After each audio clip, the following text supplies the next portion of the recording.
मसीही का तमाम ये संबोधि माल है, कैसा ही रंगो रूप है पैसा ही माल है।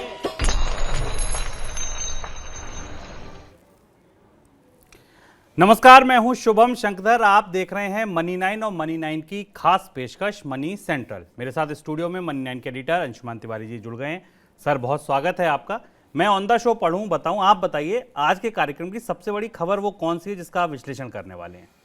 शुभम, आज की सबसे बड़ी खबर है कि हो सकता है अगले 1-2 महीने में आपको दिखाई पड़े कि भारत में किसी रेलवे के, किसी पीडब्ल्यूडी के, किसी सरकारी विभाग के कॉन्ट्रैक्ट में किसी अमीरात के शेख की कंपनियां या वहाँ की कोई कंपनी बिड करती दिखाई दे। और एक बहुत बड़ा शिफ्ट भारत के व्यापार रिश्तों के संदर्भ में आने वाला है, और जिस पर कल फैसला हो गया है। 1 मई से भारत और अमीरात का फ्री ट्रेड एग्रीमेंट और सीपा अमल में आएगा। इसके भीतर हुआ क्या है, क्यों सरकारी खरीद में विदेशी कंपनियां आएंगी, इसको विस्तार से आज समझेंगे इस खबर में। और हमारे हिसाब से आज मनी सेंट्रल की सबसे महत्वपूर्ण खबर ये होने वाली है। बिल्कुल, अगर बाहर की कंपनियां आके और भारत के टेंडर में भारत की सरकारी खरीद में हिस्सा ले रही हैं तो इसके बहुत बड़े मायने हैं, और यही आज हम मनी सेंट्रल में समझेंगे। इसके अलावा और क्या समझेंगे, देखिए ऑन द शो। तो आज हम समझेंगे कि सस्ता होने के बाद भी भारत ने रुपए में क्यों नहीं खरीदा रूस का तेल। हम समझेंगे कि अमेरिका में क्यों मंदी की सुगबुगाहट है, अमेरिका में बजट आया है उसमें क्या छुपा है। इसके बाद हम बातचीत करेंगे क्या मंदी में फंस गया भारत का शेयर बाजार, फोन पर बात करना होगा और महंगा, और भारत की व्यापार नीति में बड़ा बदलाव आखिर क्या हुआ है। सरकार ने यह साफ कर दिया कि भारतीय करेंसी रुपए में रूस से सस्ता तेल खरीदने का कोई प्रस्ताव नहीं है। सरकार ने यह भी कहा कि हाल के दिनों में रूस से तेल खरीद के लिए कोई सौदे नहीं किए गए हैं। सोमवार को पेट्रोलियम राज्य मंत्री रामेश्वर तेली ने संसद में यह जानकारी दी। सरकार की तरफ से आए इस बयान के बाद उन तमाम अटकलों पर विराम लग गया जिनमें यह बताया जा रहा था कि महंगे क्रूड ऑयल की मार से बचने के लिए सरकार रूस से सस्ता तेल खरीद रही है। सर, तेल सस्ता था, बातचीत चल रही थी, कल आपने बताया था कि क्यों मुश्किल आ सकती है, क्या दिक्कत आ सकती है, खरीदा क्यों नहीं सरकार ने तेल? शुभम, मनी सेंट्रल में हम लगातार इस पर ये बात कह रहे थे कि रूस से कोई भी कारोबारी संबंध रख पाना भारत के लिए न केवल डिप्लोमेटिक तौर पर जोखिम भरा है, बल्कि आर्थिक रूप से और वित्तीय तौर पर जोखिम भरा है। हमने लगातार यहाँ उन सारी कयासों और अटकलों के अगेंस्ट ये बताया था कि बहुत मुश्किल होने वाला है कि भारत रूस से तेल का आयात कर सके। उसकी 2 बड़ी वजह थी। रूपी रूबल ट्रेड नहीं हो सकता क्योंकि रूबल दुनिया की सबसे खराब करेंसी है, इस समय टूटी हुई करेंसी है, रुपया उससे कोई डील नहीं कर सकता। और दूसरी चीज ये कि रूस का तेल भारतीय रिफाइनर्स को कभी समझ में नहीं आता है क्योंकि उसको लाने की लागत बहुत ज्यादा है। निजी कंपनियों ने तो अपफ्रंट सीधे फेस पर मना कर दिया था कि वो रूस का तेल नहीं खरीदेंगी। हमने इस पे चर्चा की थी क्योंकि रूस तेल लाने के लिए आपको जितना फ्रेट चुकाना पड़ता है उससे काफी कम कीमत पर आपके पास अरब से तेल आ जाता है, ब्रेंट आ जाता है। और इसीलिए तीसरी चीज हमने ये भी बताई थी कि रूस का तेल अगर खरीद लिया जाए हाइपोथेटिकली, फिर भी भारत की कीमतों में कोई फर्क नहीं पड़ने वाला है क्योंकि आप केवल 4-5% ही वहां से ले सकेंगे। अब ये सारी चीजें स्पष्ट हो गई। भारत ने कल संसद को बताकर बहुत सारे बड़े संकेत दिए, जो संकेत दुनिया के तेल बाजारों तक भी गए, डिप्लोमेटिक चैनल्स तक भी गए और अमेरिका और बाकी देशों तक भी गए जो रूस पर प्रतिबंध लगा रहे हैं। भारत ने कहा कि वो रुपए के भुगतान से कोई भी तेल रूस से खरीदने नहीं जा रहा है। यानी रूपी रूबल ट्रेड का जो सबसे बड़ा चैनल खुलने वाला था उसकी उम्मीद अब शुभम बंद हो जाती है। अब जो रूपी रूबल ट्रेड है वो भी नहीं होगा, रूपी ट्रेड होगा। कोशिश ये है कि जो $400 मिलियन फंसे पड़े हैं भारतीय निर्यातकों के रूस की डूबती हुई अर्थव्यवस्था में, वो किसी तरह निकाल लिए जाए। इस पर कल का एपिसोड आप देख सकते हैं जिस पर हमने इस पर विस्तार से चर्चा की थी। भारत ने रूस का तेल स्पॉट पर खरीदने की कोशिश जरूर की है, जो स्पॉट पर डिस्काउंट पर बिक रहा है, क्योंकि अभी रूस के तेल पर प्रतिबंध नहीं है दुनिया के बाजारों में बिकने पर। रूस का तेल बाजारों में आ रहा है, दुनिया में बिक नहीं रहा है, खरीदा नहीं जा रहा है। लेकिन अगर आप ब्रेंट या बाकी क्रूड से देखें तो बहुत सस्ता है वो, तो वहां स्पॉट से खरीदने की कोशिश शायद भारत की तेल कंपनियां करेंगी या करती रहेंगी, लेकिन वो रूस से सीधी खरीद नहीं होगी, खुले बाजार से खरीद होगी जहां तेल उपलब्ध होगा। क्यों सरकार ने ऐसा नहीं किया? क्योंकि रुपए में नहीं खरीदा। उसकी वजह थी कि अगर रुपए के अलावा किसी दूसरी मुद्रा में पेमेंट करना होता, डॉलर में पेमेंट करना होता, तो आप सैंक्शंस के दायरे में आ जाते। और सैंक्शंस के समय, इस समय जबकि पूरी दुनिया एकजुट है रूस को सैंक्शन करने के लिए, भारत ने किसी तरह से जोखिम लेने की जरूरत नहीं समझी है। और अब स्पष्ट रूप से यह अध्याय बंद होता दिखाई दे रहा है कि भारत रूस से सीधे रुपए के जरिए सस्ता कच्चा तेल खरीदेगा। चाइना भी किसी न किसी तरह से रूबल से अपने को, गिरते हुए रूबल से अपने आप को डिटैच कर रहा है या अपने को अलग कर रहा है। इस पर हमने कल पहले से ही चर्चा की थी। बिल्कुल। तो अब ये ध्यान रखिएगा कि अगर कोई व्हाट्सएप पे आपको मैसेज भेजे कि सरकार सस्ता तेल खरीद रही है और सस्ता पेट्रोल डीजल आने वाले दिनों में हो जाएगा, तो उसको तत्काल ये बताइएगा कि मनी सेंट्रल देखिए भाई, वहाँ क्लियरली बताया जा रहा था और आज तो ये तय हो गया, इस बात पे मोहर लग गई सरकार की कि कोई सस्ता तेल नहीं खरीदा जा रहा, पेट्रोल डीजल की जो महंगाई है ये लंबे समय तक रहेगी। इसमें केवल एक और बदलाव हो सकता है, सरकार अब अपने स्ट्रेटेजिक रिजर्व से तेल को बाजार में छोड़ने के बारे में सोच सकती है। फिर यहाँ भी हमारा सवाल स्पष्टता नहीं है, भारत के स्ट्रेटेजिक रिजर्व से कितना तेल छोड़ा जाएगा, और भारत में जितनी कच्चे तेल की डिमांड है शुभम, उसमें भारत के स्ट्रेटेजिक रिजर्व से छोड़ा गया तेल कीमतों में कितना असर डालेगा। क्या आप जो 80 पैसे 70 पैसे और 35 पैसे की बढ़ोतरी रोज देख रहे हैं, 7 दिन में करीब 4 रुपए 80 पैसे के आसपास, 4 रुपए 85 पैसे के आसपास पेट्रोल डीजल महंगा हो चुका है। ये स्ट्रेटेजिक रिजर्व से निकलने वाला तेल क्या इस महंगाई को रोक पाएगा? और अगर इस महंगाई को नहीं रोक पाता तो स्ट्रेटेजिक रिजर्व आपके स्ट्रेटेजी के लिए तो है, हमारी आपकी जेब पर उस भंडार का हमें कोई तात्कालिक रूप से लाभ नहीं मिलने वाला है, क्योंकि कीमतों में बढ़ोतरी ऐसा लगता है कि अभी लंबे समय तक जारी रहेगी। बिल्कुल। और महंगाई की अंशुमान जी ने चर्चा की, इस मनी सेंट्रल में महंगाई का एक बड़ा चंक हम आगे डिस्कस करेंगे, जहां हम आपको बताएंगे कि महंगाई कई रास्तों से कैसे आप तक आने वाली है। लेकिन उससे पहले स्टॉक मार्केट पर आप एक मनी 9 की स्पेशल रिपोर्ट देखिए, क्योंकि इस रिपोर्ट में आपको पता चलेगा कि भारत के शेयर बाजार में कई तस्वीरें एक साथ उभर रही हैं। आप बाजार के जिस दरवाजे पे खड़े हैं या बाजार के जिस तरफ खड़े हैं, आपको वो तस्वीर वैसी ही दिखाई देगी। शेयर बाजार के निवेशक के मन में इस वक्त सबसे बड़ा सवाल क्या है? यही कि क्या भारतीय शेयर बाजार मंदी की गिरफ्त में आ गए हैं? क्या विदेशी निवेशकों की भारी बिकवाली से बुल रन का दम फूलने लगा है? या बाजार की गिरावट केवल एक हेल्दी करेक्शन यानी अगली तेजी से पहले की मुनाफा वसूली है? बाजार की तस्वीर आपको कैसी नजर आएगी, ये इस बात पर निर्भर करता है कि आप बाजार को किस तरफ से देख रहे हैं। मसलन अगर आपके पोर्टफोलियो में HDFC life insurance, Hindustan Unilever, Britannia, Kotak Mahindra bank जैसी दिग्गज कंपनियां हैं, तो आपको बाजार मंदा नजर आ सकता है, क्योंकि ये सभी कंपनियां अपने उच्चतम स्तर से 20% से ज्यादा टूट चुकी हैं। मंदी की परिभाषा यही है, जो अपने हाई से 20% टूटा वो मंदी वाले भालुओं की चपेट में है। निफ्टी 50 की 13 कंपनियों का यही हाल है। दिग्गजों को छोड़िए, मिड कैप स्मॉल कैप में तो हाल और बुरा है। बाजार की टॉप 500 कंपनियों में 62% कंपनियां ऐसी हैं जो 52 हफ्तों की ऊंचाई से 20% नीचे हैं। ये आंकड़े पढ़कर बाजार में मंदी दिखने लगी है तो ठहर जाइए और निफ्टी सेंसेक्स की गिरावट पर नजर डालिए। शेयर बाजार के दोनों प्रमुख सूचकांक अपनी रिकॉर्ड ऊंचाई से महज 7% नीचे हैं। जी हाँ, सिर्फ 7%। यहाँ भी गिरावट 15-16% की थी। 8 मार्च को 15,671 का निचला स्तर भी निफ्टी ने छुआ था, लेकिन बाजार ने अच्छी वापसी दिखाई। सोमवार यानी 28 मार्च को निफ्टी 17,222 के स्तर पर था। निफ्टी ने बीते साल अक्टूबर में 18,604 का उच्चतम स्तर छुआ था। यानी सेंसेक्स निफ्टी अभी मंदी की गिरफ्त में नहीं। आपके पोर्टफोलियो के स्टॉक भले हो सकते हैं। दरअसल शेयरों में गिरावट के पीछे कोई एक वजह नहीं है। कुछ कंपनियों में कॉर्पोरेट गवर्नेंस की वजह से निवेशकों ने बिकवाली की है, तो कुछ के महंगे वैल्यूएशन उन पर भारी पड़े हैं। कमोडिटीज के बढ़े दाम, क्रूड ऑयल की महंगाई ने भी निवेशकों को कई कंपनियों से पैसा निकालने के लिए मजबूर किया है। अमेरिका में ब्याज दरें बढ़ने का सिलसिला शुरू होते ही विदेशी निवेशकों ने भी भारी बिकवाली की है। बीते 3 महीने में विदेशी निवेशकों ने बाजार से 1.11 लाख करोड़ से ज्यादा का निवेश निकाल चुके हैं। अब समझिए सबसे जरूरी बात, बियर मार्केट की गिरफ्त से ये कंपनियां बाहर कब आएंगी? बाजार विशेषज्ञ मानते हैं कि अगली तिमाही कंपनियों के लिए बेहद चुनौतीपूर्ण होगी। KR चौकसी शेयर्स एंड सिक्योरिटीज के मैनेजिंग डायरेक्टर देवेंद्र चौकसी बताते हैं, अभी तक कंपनियां पहले से कम कीमत पर खरीदे कच्चे माल का इस्तेमाल कर रही थीं, लेकिन अब महंगे कच्चे माल को खरीदकर उत्पाद तैयार करने होंगे। इससे उनके प्रॉफिट मार्जिन प्रभावित होंगे, क्योंकि कंपनियां एक सीमा तक ही उत्पादों के दाम बढ़ाकर बढ़ी कीमतों को ग्राहकों तक पहुंचा सकती हैं। ऐसे में कंपनियों के लिए अप्रैल-जून तिमाही में चुनौती बढ़ जाएगी। अब बड़ा सवाल कि फिर निवेशक क्या करें?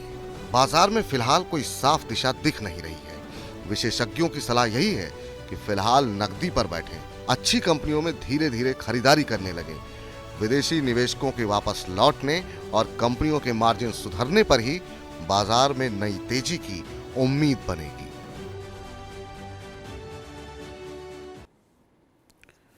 सर, बाजार में तेजी की कोई वजह अभी दिख नहीं रही है, गिरावट भी सीमित है। ऐसे ओहापोह वाले बाजार में किया क्या जाए? क्या कोई आगे साफ ट्रिगर आपको दिखते हैं?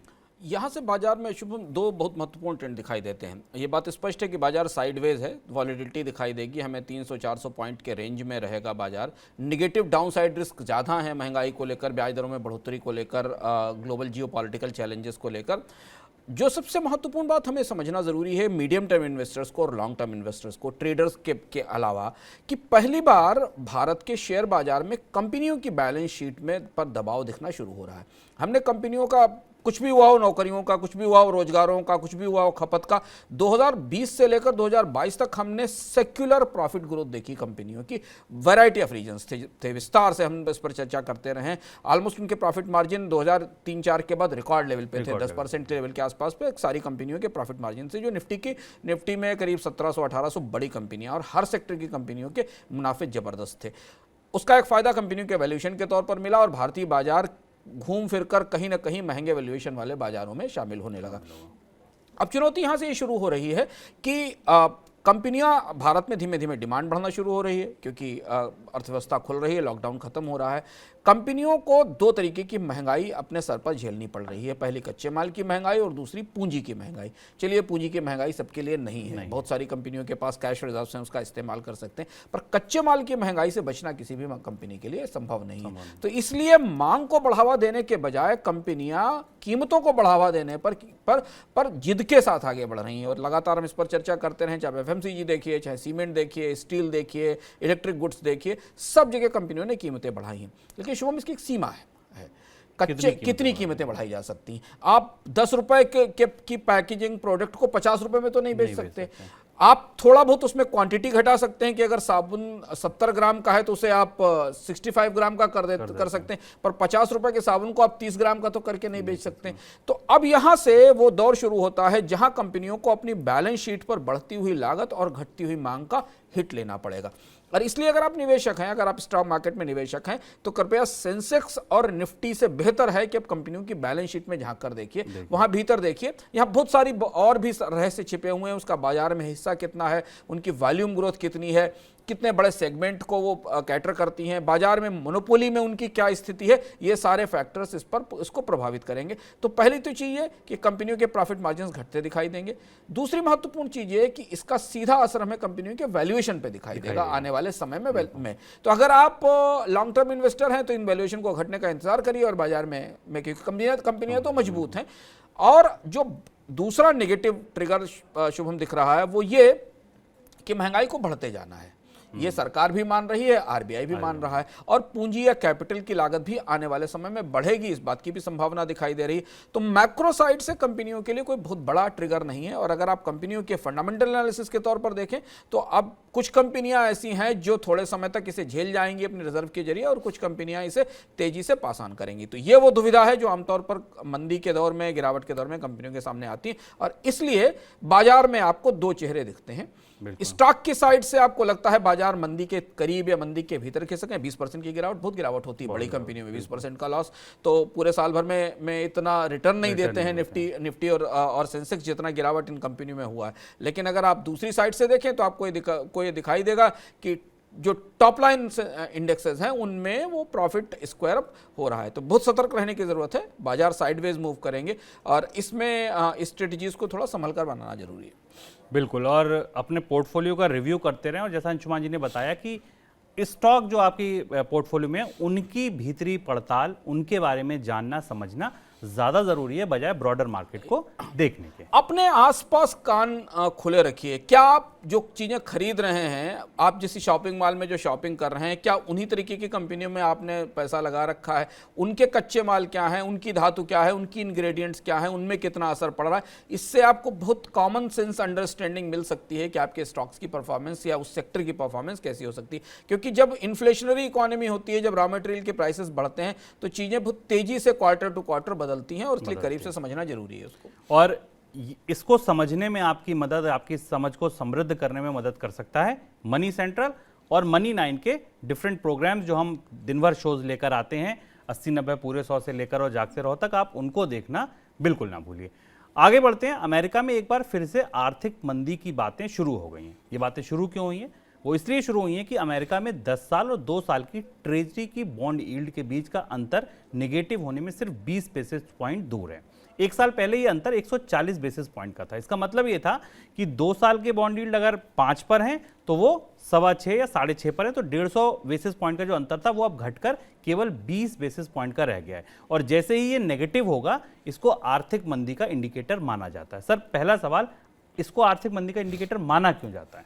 शुभम, कल बड़ी दिलचस्प चर्चा थी। कल एक तरफ लोग विल स्मिथ का वो जो स्लैप था ऑस्कर में, उसे देख रहे थे, और दूसरी सबसे बड़ी खबर ये इन्वर्टेड यील्ड कर्व था जो लोगों के दिमाग में था। और चूंकि अमेरिका के लोग मंदी से और महंगाई से काफ़ी डरते हैं, तो इन्वर्टेड यील्ड कर्व जो बॉन्ड मार्केट का, अमेरिकन बॉन्ड मार्केट और ट्रेजरी मार्केट का था, इसने कल पूरी दुनिया में, अमेरिका से लेकर जापान तक और लैटिन अमेरिकन इकोनॉमीज तक, सबको बहुत डराया और चौंकाया। इन्वर्टेड यील्ड कर्व, जैसा शुभम ने बताया, कि ये शॉर्ट टर्म ब्याज दर और लॉन्ग टर्म ब्याज दर के बीच का अंतर बताता है। इसका मतलब यह है कि लोग लंबे समय में मंदी की आशंका से ग्रसित हैं, इसलिए वहां ज़्यादा खरीद नहीं कर रहे हैं और छोटे समय में ज़्यादा ब्याज उठाने की कोशिश कर रहे हैं। आमतौर पर ऐसी परिस्थितियां जब भी बनती हैं तो ये माना जाता है कि सेंट्रल बैंक ये रिस्क लेने को तैयार है कि वो उत्पादन में गिरावट और मंदी की कीमत पर भी महंगाई को रोकेगा।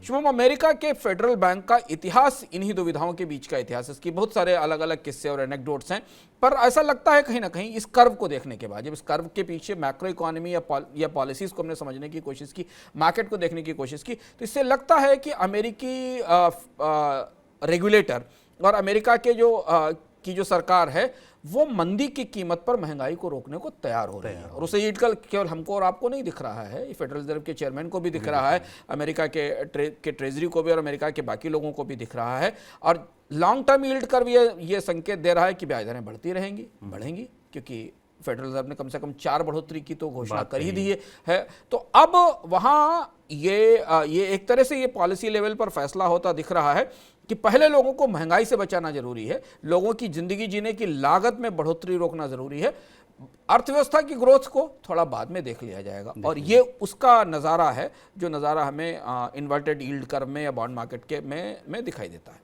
सर, मान लीजिए अमेरिका में मंदी आ गई, ये जो ट्रिगर है ये नेगेटिव हो गया, भारत के लिए इसके क्या मायने हैं?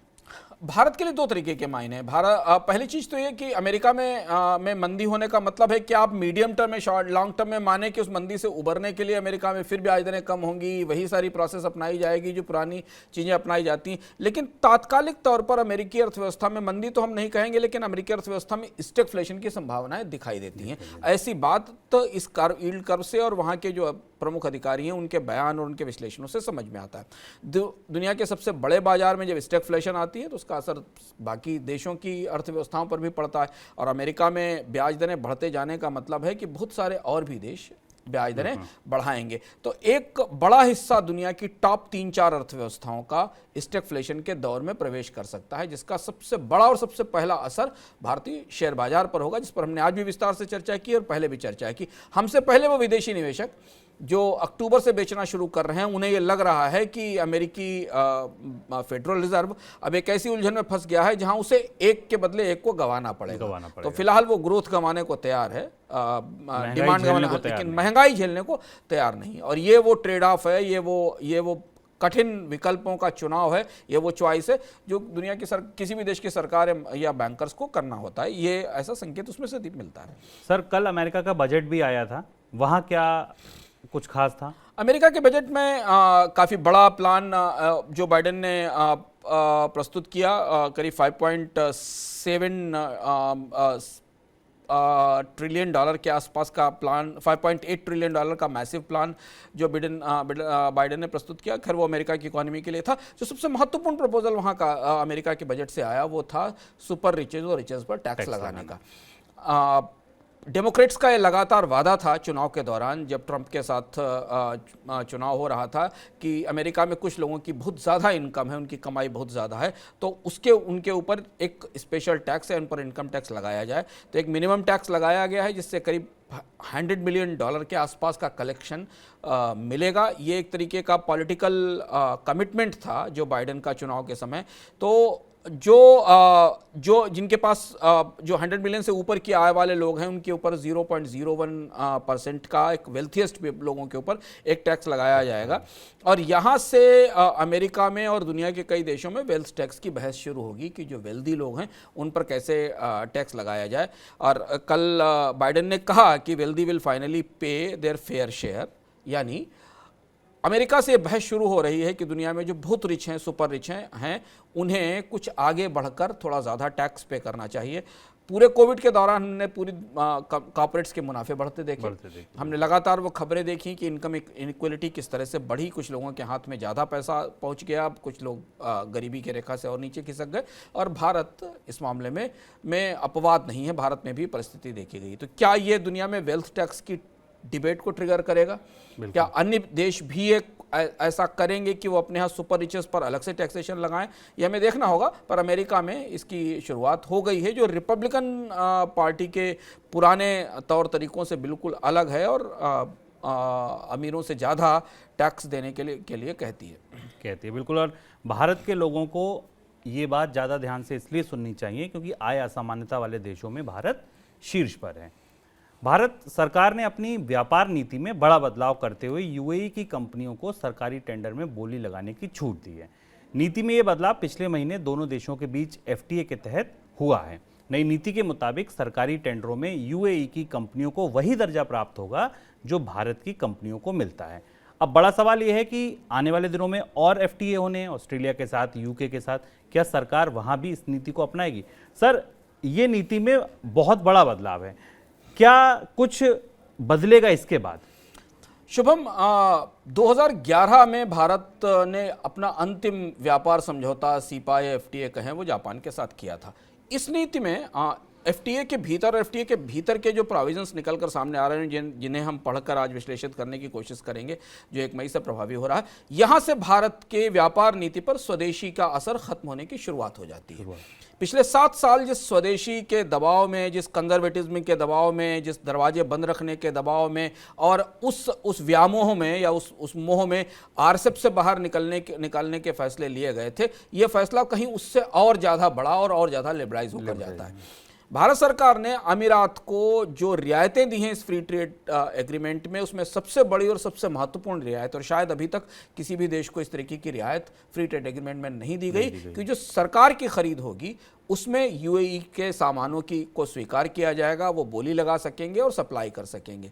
यानी ड्यूटी फ्री इंपोर्ट के जरिए, क्योंकि एफटीए में अमीरात से आने वाले सामानों पर ड्यूटी नहीं लगेगी, तो वो सस्ते सामान सरकार की खरीद में आएंगे। और एक लंबी सूची जारी की गई है सरकारी विभागों की, जहां पर एक खरीद होती है। और हमें सबको पता है कि भारत में सरकार सबसे बड़ी बायर है सामानों की, चाहे वो रॉ मटेरियल हो, चाहे वो फिनिश्ड प्रोडक्ट हो। इसके अलावा कि कंज्यूमर्स खरीदते हैं, लेकिन उसमें डिफेंस भी है, उसमें रेलवेज भी है, उसमें इंजीनियरिंग गुड्स भी हैं, उसमें सरकारी ऑफिसेज भी हैं। और एक बार केंद्र सरकार की खरीदारी में अगर यूएई की कंपनियों का या विदेशी कंपनियों को सीधे बोली लगाने का मौका मिलेगा, तो ये बात निकलेगी तो राज्यों तक जाएगी, राज्यों की सरकारी खरीदारी में भी जाएगी। और ये बहुत बड़ा शिफ्ट है। ये शिफ्ट इसलिए है क्योंकि भारत आमतौर पर इस तरीके के व्यापार उदारीकरण पर कभी आगे नहीं गया था, बल्कि यहाँ तो सिलेक्टिव प्रोडक्ट्स को बीच में लाने की कोशिश की गई थी। तो यहाँ से भारत के उद्योगों के लिए जो मेक इन इंडिया के तहत हैं या बाकी जगह, उनके लिए एक बड़ा कंपटीशन शुरू होता है शुभम, क्योंकि भारत में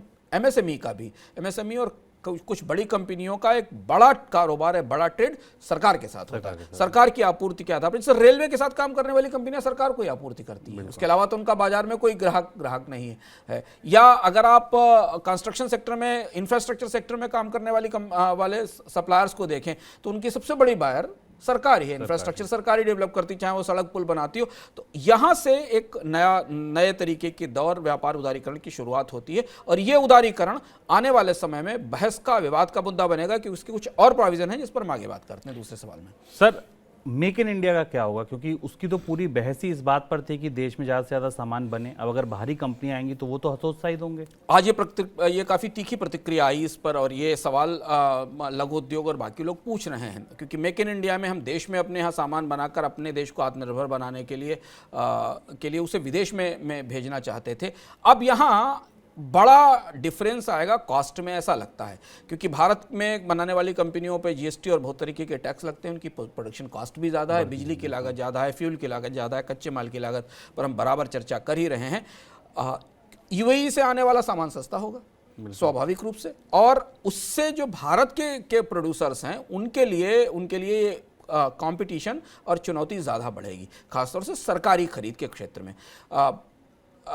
ड्यूटी फ्री का फायदा, और ये वही शिफ्ट है जिस पर हम लगातार चर्चा करते रहे, और यही स्वदेशी जो पिछले 6-7 साल से हमें स्वदेशी अर्थव्यवस्था की तरह से बताया जाता था कि नहीं, आपको इंपोर्ट ड्यूटी बढ़ा देनी चाहिए देश को प्रोत्साहन देने के लिए, क्योंकि देश के उद्योगों के उत्पाद महंगे पड़ते हैं और विदेश से सस्ते उत्पाद ड्यूटी फ्री होने के कारण या कम ड्यूटी के होने के कारण आते हैं, वो सारी व्यवस्था खत्म हो रही है। अब यहाँ सरकार को स्पष्ट करना पड़ेगा कि मेक इन इंडिया में जो कंपनियाँ मौजूद हैं वो कैसे कॉम्पिटिटिव हो पाएंगी, जबकि यूएई से आने वाला सामान ड्यूटी फ्री होकर आएगा। और एक और महत्वपूर्ण बात है, ये भी स्पष्ट होगा आने वाले समय में, कि जितने भी फ्री ट्रेड एग्रीमेंट होते हैं शुभम, उसमें एक रूल्स ऑफ ओरिजिन होता है, जिसमें कि आप अपने देश से बने हुए सामान को भी एक्सपोर्ट करते हैं और दूसरे देश से मंगाए हुए सामान को अपने यहाँ लोकलाइज करते हैं, उसमें कुछ कंपोनेंट लोकल जोड़ते हैं और उसे लेकर आते हैं। यूएई को इंडस्ट्रियली बहुत बड़ी इकोनॉमी नहीं है, यूएई के पास कोई बहुत बड़ा इंडस्ट्रियल इंफ्रास्ट्रक्चर नहीं है जैसा कि चाइना के पास है या थाईलैंड के पास है या कोरिया के पास है। यूएई के पास मुख्य रूप से ऑयल है और उससे जुड़ी हुई कुछ चीजें हैं। तो क्या यूएई के जरिए इस फ्री ट्रेड एग्रीमेंट के दरवाजे से दुनिया के बाकी देशों का सामान भी भारत आएगा और 40% रूल ऑफ ओरिजिन का इस्तेमाल करते हुए आएगा? तो इन्वेस्टमेंट फिर कहां होगा? इन्वेस्टमेंट तो यूएई में होगा जहां लोकलाइजेशन होगा, जहां पैकेजिंग होगी, जहां उसकी ब्रांडिंग होगी। ये हमें देखना होगा। ये एक बड़ा शिफ्ट है। इस शिफ्ट पर पे के और सारे परतें हमें आने वाले समय में खुलेंगी। सर, डिजिटल ट्रेड को भी शामिल किया गया है, उसमें क्या कुछ शामिल है? ये भी दूसरा सबसे बड़ा पहलू है। भारत ने हमेशा डिजिटल ट्रेड को और ई कॉमर्स को कारोबारी समझौतों से बाहर रखने की बात कही थी, पर इस बार इस डील में अभी पूरी तरह से स्पष्ट नहीं कि कौन कौन सी चीज़ें आएंगी, लेकिन डिजिटल ट्रेड को एफटीए के दायरे में लाया गया है। सामानों की खरीद, सूचनाओं का आदान प्रदान और बहुत सारी अन्य चीज़ें जो डिजिटल ट्रेड का हिस्सा है वो इसके साथ हैं। जैसे जो सीपा का विस्तृत ब्यौरा हमारे आसपास उपलब्ध है, उसमें साइबर सिक्योरिटी है, इलेक्ट्रॉनिक पेमेंट्स है, डिजिटल इनवाइसिंग है, cross border flow of information है, पर्सनल डेटा प्रोटेक्शन है, ऑनलाइन कंज्यूमर प्रोटेक्शन है, डिजिटल आइडेंटिफिकेशंस हैं, पेपरलेस ट्रेडिंग है, डोमेस्टिक इलेक्ट्रॉनिक ट्रांजैक्शन फ्रेमवर्क है। यानी ये जो पूरा डिजिटल और ई कॉमर्स ट्रेडिंग का पूरा इकोसिस्टम है वो इस समझौते के दायरे में आ गया। भारत आमतौर पर इसका विरोध अन्य जगह पर करता रहा। इसके अलावा सर्विसेज को भी इसमें डाला गया है। कई सारी सर्विसेज ऐसी हैं जिसमें कल आधिकारिक रूप से इस बात की घोषणा की गई कि जो भारत के लोग हैं उनकी डिग्रीज रिकॉग्नाइज की जाएंगी, उनकी प्रोफेशनल डिग्रीज यूएई में रिकॉग्नाइज की जाएंगी। अभी भारत के लिए एक अच्छी खबर है क्योंकि भारत अपने यहाँ लेबर फोर्स का एक्सपोर्ट कर सकेगा। यहाँ दुविधा शुभम यह है कि डिजिटल ट्रेड, गवर्नमेंट प्रोक्योरमेंट में चीज़ों को खोलना और सर्विसेज का, यही चीज़ें कल बाकी एफटीए वाले भी मांगेंगे, क्योंकि एफटीए आमतौर पर एक किस्म का टेम्पलेट होते हैं। और अगर आपने अमीरात के साथ एफटीए में कुछ शर्तें तय की हैं तो कल ऑस्ट्रेलिया, कल यूएई, खासतौर से जापान, और सबसे इंपॉर्टेंट है जो अगला एफटीए भारत जिसकी तैयारी में लगा हुआ ऑस्ट्रेलिया और ईयू के साथ है। और ईयू तो बहुत बड़ा एक्सपोर्टर है। ईयू तो गवर्नमेंट प्रोक्योरमेंट को भर सकता है भारत में बहुत सारी चीजें, और पूरा का पूरा गवर्नमेंट प्रोक्योरमेंट का ढांचा प्रभावित कर सकता है। तो क्या भारत इसको केवल अमीरात तक सीमित रखेगा या इसे फिर बाकी देशों के साथ होने वाले समझौतों को भी शामिल करेगा और उसमें शामिल करेगा? तो सिर्फ इसे एक प्रावधान के जरिए भारत के विदेश व्यापार के चेहरे में और ढांचे में बड़े बदलाव होंगे। तो मेरे हिसाब से ये सबसे पोटेंशियल चेंज है भारत की व्यापार नीति में जो हमें करीब से दिख रहा है, और इस पर आने वाले समय में बहुत सारे बदलाव और घटनाक्रम होंगे जो हम मनी सेंट्रल के जरिए आपके पास तक लाते रहेंगे। बिल्कुल। चलिए अब अगली खबर की तरफ बढ़ते हैं। महंगाई दरअसल मनी प्लांट जैसी हो गई है, हर दिन बढ़ रही है। सामान बदलते हैं, सेवाएं बदलती हैं, लेकिन महंगाई एक ही दिशा में आगे बढ़ रही है। आज महंगाई से जुड़ी 3 बड़ी खबरें हैं। पहली खबर मकान की महंगाई से। मकान की कीमतें 10 से 12% बढ़ने का अनुमान है। कारण यह है कि कंस्ट्रक्शन की लागत बढ़ गई है। सीमेंट, सरिया, लोहा, मटेरियल, कच्चा तेल, पेट्रोल, डीजल, जो भी कुछ है आप देख लीजिए मकान बनाने में लगता है, वो सब कुछ महंगा हो गया है। सर, मकान की महंगाई का बढ़ना और कहां-कहां असर डाल सकता है? मकान बना, हमने मकान की महंगाई पर पहले भी चर्चा की है। ये जो नई अपडेट, अब ऑफिशियल अपडेट आने लगे हैं। मनी सेंट्रल में आपको पहले बताते रहते हैं कि हमें जो इंडिकेटर्स, हाई फ्रिक्वेंसी इंडिकेटर्स मिलते हैं रॉ मटेरियल के मार्केट से, वो बताते हैं। अब आधिकारिक रूप से कई एजेंसियों ने 10 से 12% की बढ़ोतरी की घोषणा कर दी है कि कीमतें बढ़ेंगी। सीमेंट स्टील महंगा हो रहा है, हमें पता है। ज़्यादा बड़ी चुनौती यहाँ यह है कि मकानों की तो डिमांड ही नहीं है अभी। इतनी बड़ी ह्यूज इन्वेंट्री प्रमुख शहरों में पड़ी हुई, जिसके बारे में हम पिछली बार आपको बता चुके हैं, उसके बीच में ग्राहकों को हतोत्साहित करने वाली इससे ज़्यादा और बड़ी खबर कोई नहीं हो सकती कि पहले तो मकानों की लागत पहले से ज़्यादा थी, बिल्डर्स ने उसने कॉस्ट कट नहीं किए थी, प्राइस टैक्स कम नहीं किए थे, टैक्सेशन के इश्यूज़ हैं, जीएसटी के इश्यूज़ हैं। दूसरी तरफ अब मकान महंगे होने का मतलब यह है कि और ज़्यादा ग्राहकों का पीछे हटना, और फिर इसमें आप आने वाले समय में होम लोन की दरों में बढ़ोतरी भी देख लीजिए, जो बिल्कुल दरवाजे पर खड़ी है, घंटी बजा रही है। थोड़े समय में होम लोन की दरें भी बढ़ना शुरू होंगी। रियल एस्टेट सेक्टर में फिर कहता हूँ, रियल एस्टेट और ऑटो, ये दो ऐसे सेक्टर हैं जिनका दुर्भाग्य खत्म नहीं होता है। किसी न किसी तरह से, किसी न किसी परिस्थिति से कभी रॉ मटेरियल की समस्या, कभी लॉकडाउन्स, कभी लोगों की खपत में कमी, कभी लोगों की मांग में कमी। ये जो दो सबसे बड़े सपने शुभम भारत में कंसिस्टेंटली बेचे जाते हैं कि आपके पास अपनी कार होनी चाहिए और आपके पास अपना मकान होना चाहिए, ये ना तो इनकी मांग बढ़ रही है और ना ये सस्ते हो पा रहे हैं। 2011-12 से अगर आप इन दोनों प्रमुख सपनों की परिस्थिति देखें तो यहाँ लागत भी बढ़ी है, टैक्स भी बढ़ा है और डिमांड भी कम हुई है। और ये दो बड़े व्हील हैं जो इकोनॉमी के फ्लैग बेरर हैं, बेल वेदर हैं, जिनको देखकर आप किसी देश की अर्थव्यवस्था में कितना उत्साह है इसका अंदाज लगा सकते हैं। चलिए, मकान की बात हो गई, अब गाड़ी की करते हैं कि स्टील की महंगाई से कार कंपनियां दाम बढ़ा सकती हैं। स्टील कंपनियों की तरफ से ये खबर आ रही है कि वित्त वर्ष समाप्त होने के बाद नए करार साइन होंगे, और जब नए करार साइन होंगे तो स्टील कंपनियां 15 से 20 हज़ार रुपये प्रति टन के भाव बढ़ा सकती हैं। स्टील कंपनियों की तरफ से फोर्स मेजोर का इस्तेमाल किया जा रहा है, यानी कि स्टील कंपनियां ये कह रही हैं कार कंपनियों से कि ऐसी परिस्थिति है जो किसी के हाथ में नहीं थी और इसकी वजह से उनको छूट दी जाए, दाम बढ़ाने की मंजूरी दी जाए। सर, स्टील की या आप कह लीजिए अन्य मेटल्स की महंगाई ऑटो सेक्टर को परेशान कर ही रही है, इसका असर और कहां कितना है? अगर आप कार खरीदना चाहते हैं और आपके पास पैसा है तो बुक कराने में देरी मत करिए, क्योंकि कारों की कीमतों में बढ़ोतरी का एक और दौर तत्काल दरवाजे पर खड़ा है, बल्कि कुछ कंपनियों ने पिछले 2-3 दिनों में रिवाइज की भी है। तो स्टील सबसे इंपॉर्टेंट मेटल है शुभम। स्टील की कीमतें बढ़ने का मतलब स्टील से जुड़ी हुई सारी चीज़ें जो कार में लगती हैं, चाहे वो एल्युमिनियम हो, चाहे वो कॉपर हो, चाहे वो निकेल हो, इनफैक्ट प्लास्टिक्स जो धातु नहीं है पर पेट्रोलियम प्रोडक्ट से उससे उसका कनेक्शन है, तो स्टील की कीमत बढ़ते ही पूरा का पूरा मेटल परिवार तपने लगता है। और ये हमने लगातार देखा है कि स्टील उसको लीड करता है। कंपनियों ने इस बार फोर्स मेजोर लाने की बात कही है। उन्होंने कहा कि पिछले अनुबंध हम मानेंगे ही नहीं पिछले, क्योंकि कीमतें इतनी बढ़ चुकी हैं कि, और फोर्स मेजोर का मतलब है कि कंपनियां अपने आप दाम बढ़ाएंगी और कोई भी बायर उसे अदालत में चुनौती नहीं दे पाएगा, क्योंकि वो मेजर उसमें यह है कि अनप्रेसिडेंटेड प्राइस हाइक की जरूरत है। तो स्टील की एक बढ़ोतरी ऑटोमोबाइल के जरिए से हम देख रहे हैं, पर उसकी बढ़ोतरी बहुत सारी और भी चीज़ों को प्रभावित करती है, चाहे वो आपके यूटेंसिल्स हों, चाहे घर में काम करने वाला सामान हो, चाहे साइकिलें हों, चाहे स्कूटर हो, क्योंकि स्टील तो बहुत बुनियादी मेटल है सब जगह, तो ये पास ऑन होकर बाकी जगह पहुँचेगी। चलिए, मकान और गाड़ी से भले आपका वास्ता ना हो, आप खरीद चुके हो या ना खरीदने की सोच रहे हो, लेकिन अगली महंगाई ऐसी है जिससे 100% आपका वास्ता पड़ता ही होगा, वो है टेलीकॉम की महंगाई। टेलीकॉम महंगाई की मार आने वाले दिनों में आपकी जेब के ऊपर और भारी पड़ सकती है। टेलीकॉम कंपनी एयरटेल ने अपने हर यूजर से औसतन 300 रुपये कमाने का लक्ष्य रखा है। इसको आरपू कहते हैं तकनीकी भाषा में। पिछले साल दिसंबर में ये लगभग 163 रुपये था। 163 से 300 का लक्ष्य रखा है, लगभग 2 गुना करने का लक्ष्य रखा है। कंपनी ने आज साफ कहा है कि आने वाले दिनों में जो टैरिफ है वो आगे बढ़ सकते हैं और 2022 में कंपनी का औसत रेवेन्यू 200 रुपये प्रति कस्टमर तो हो ही जाएगा। सर, क्या टेलीकॉम कंपनियां ये हाइक बढ़ाएंगी, और अगर बढ़ाएंगी तो इसका असर, हमने कुछ दिन पहले डेटा देखा था कि 4G इस्तेमाल करने वाले घट रहे हैं, डिजिटल इंडिया का क्या होगा, क्योंकि इसके सारे तो बहुत कुछ टिका है। एयरटेल ने बहुत खुलकर साफ साफ कहा है, और पहली बार हम शो में ऐसा देख रहे हैं कि कंपनियां बहुत ओपनली अपने तर्क और तथ्य सामने लाकर ये बता रही हैं कि आप अपनी जेब मजबूत कर लीजिए, हम कीमतें बढ़ाएंगे या हम दरें बढ़ाएंगे।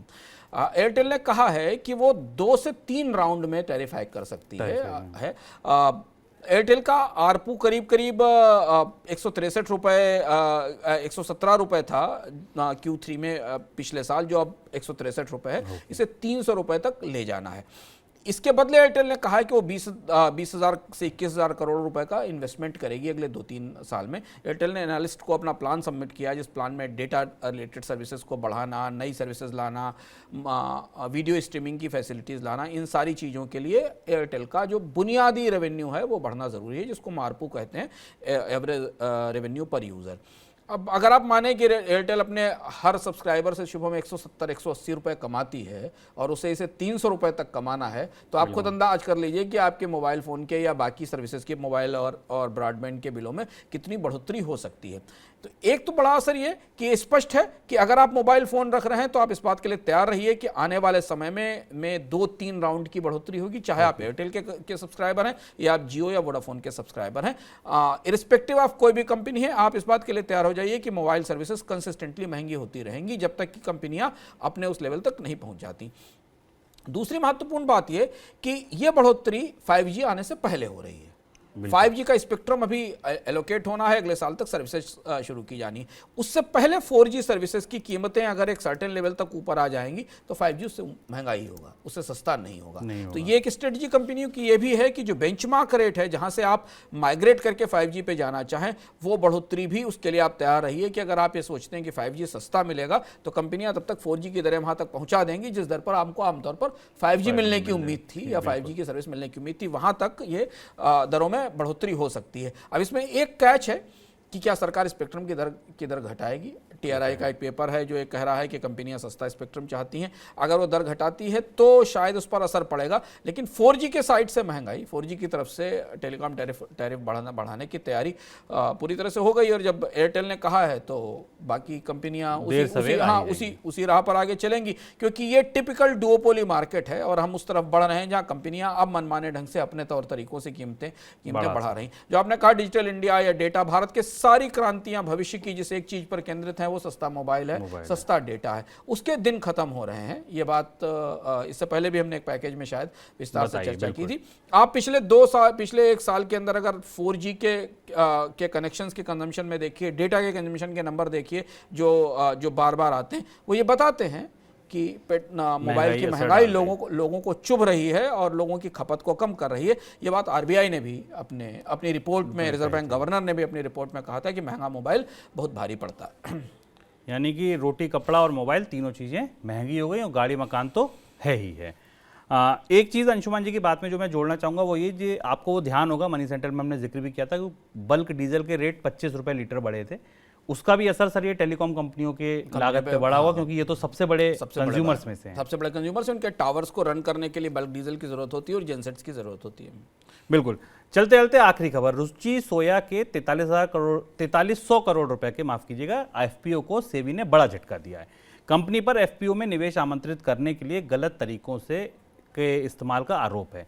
कंपनी सेबी ने ये पाया है कि कंपनी ने जिस तरीके के मैसेजेस दिए थे, जिस तरीके का विज्ञापन किया था, वो भ्रामक था और इस वजह से निवेशकों को ये छूट दी गई है, रिटेल निवेशकों को, कि वो 28 से 30 मार्च तक अपना बोलिए चाहें तो वापस ले लें। सर यहाँ क्या कुछ चल रहा है? ये अपनी तरह का पहला अवसर है शुभम, कि जब एक कंपनी के FPO से पहले गलत एडवर्टाइजिंग होती है, मिसलीडिंग एडवर्टाइजिंग होती है और सेबी को अपफ्रंट सकते, और यहाँ रेगुलेटर की तारीफ करनी होगी कि उसने बिल्कुल कोई हिचक नहीं दिखाई और तुरंत कंपनी को इस बात के लिए फोर्स किया कि वो लोगों को विड्रॉ करने की इजाजत या अनुमति दे। कुछ नंबर्स भी हमारे पास आ रहे हैं कि 1 करोड़ से 1.5 करोड़ के आसपास नंबर्स आ रहे हैं शायद, जो बिट्स विड्रॉ हो भी नहीं है। इसके नंबर्स भी, हालांकि ऑफिशियली रुचि सोया ही इसको कंफर्म करेगी। जिस SMS को कोट करते हुए सेबी ने ये सख्त कार्रवाई रुचि सोया के IPO पे की है, वो SMS अनसॉलिसिटेड था, यानी वो किसी की तरफ से नहीं दिया गया था, और उसमें कहा गया था कि कंपनी भारी डिस्काउंट पर शेयर लेकर आ रही है, जो आमतौर पर IPO के एथिक्स के बिल्कुल अगेंस्ट है, कि उसे आप सस्ते डिस्काउंट पर बेचने की बात कह के लोगों को भ्रमित करें, और उसके पीछे किसी का नाम नहीं था। जो उसके बाद फॉलोअप हुआ कि सुबह जब कल सेबी ने इस पर आदेश दिया कि बिड विड्रॉ करने की छूट दी जाए, तो इसका मतलब कुछ गड़बड़ है अंदर। उसके बाद ऐसा पता चला है कि इस पर FIR कराई है पतंजलि ने।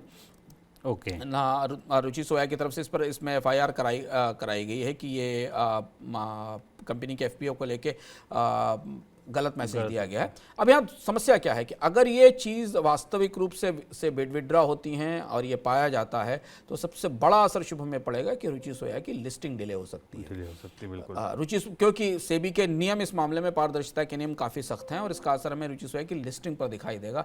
हो सकता है रुचि सोया से और ज़्यादा सवाल जवाब किया जाए और उसके बाद सेबी इस स्टॉक के लिस्टिंग की इजाज़त दे। वैसे भी इसमें खुदरा निवेशकों का की रुचि उतनी नहीं दिखाई दी है जितना कि इंस्टीट्यूशनल इन्वेस्टर्स ने इसमें अभी सब्सक्राइब किया है। बिल्कुल। तो ये था हमारा आज का मनी सेंट्रल, आज की पेशकश, आज की बड़ी खबरें। अंशुमान जी, आपका बहुत शुक्रिया जुड़ने के लिए, खबरों पर विश्लेषण के लिए। कल फिर आपसे मुलाकात होगी शाम को 7 बजे। बने रहिए मनी 9 के साथ। नमस्कार। यही का तमाम ये कमोद लाल है, कैसा ही रंगो रूप है